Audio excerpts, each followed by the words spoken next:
Team India head కోచ్గా గౌతమ్ గంభీర్ బాధ్యతలు చేపట్టిన తర్వాత మరే కోచ్పై రానని విమర్శలు ఎదుర్కొంటున్నాడు. సెలక్షన్స్లో కొంతమందికే ప్రాధాన్యతనివ్వడం, దేశవాళీ క్రికెట్లో రాణిస్తున్న వారిని పక్కన పెట్టడం, సీనియర్లను జట్టు నుంచి తప్పించడం, మితిమీరిన ప్రయోగాలు చేయడం ఇలా గంభీర్పై అభిమానులే కాదు మాజీలు సైతం విమర్శలు గుప్పిస్తున్నారు. గంభీర్ వచ్చిన తర్వాత టీమిండియాలో చాలా మార్పులు జరిగాయి. టెస్టు జట్టు నుంచి అశ్విన్, విరాట్ కోహ్లీ, రోహిత్ శర్మలను తప్పించడంలో గంభీర్దే కీలక పాత్ర అన్నది చాలా మంది తేల్చేశారు. ఆ తర్వాత టెస్టు జట్టుకు కెప్టెన్గా గిల్ ఎంపిక కావడంలో అతనే చక్రం తిప్పాడు.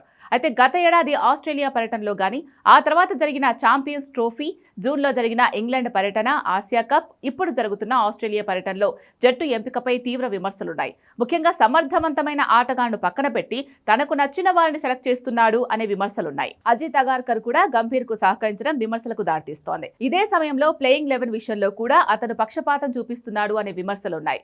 ఇక టెస్ట్ ఫార్మాట్లో స్వదేశీ పిచ్ల విషయంలోనూ గంభీర్ తీవ్రంగా ట్రోలింగ్ ఎదుర్కొంటున్నాడు.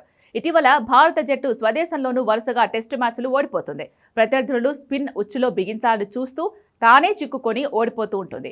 కోల్కతా వేదికగా దక్షిణాఫ్రికాతో జరిగిన తొలి టెస్టు మ్యాచ్లోనూ టీమిండియా ఇలాగే ఓడిపోయింది.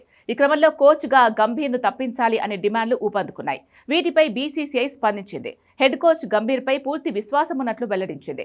సెలెక్టర్లు, కోచింగ్ బృందం, ప్రధాన కోచ్, ప్లేయర్లపై బీసీసీఐకి పూర్తి నమ్మకం ఉందని బీసీసీఐ అధ్యక్షుడు దేవజిత్ సైకియా చెప్పారు. వారికి ఎల్లవేళలా అండగా ఉంటామని చెప్పుకొచ్చారు. ఏదో ఒక మ్యాచ్లో ఓడిపోగానే సోషల్ మీడియాలో తీవ్ర విమర్శలు వస్తున్నాయని, కానీ వాటిని తాము పట్టించుకోమని అన్నారు.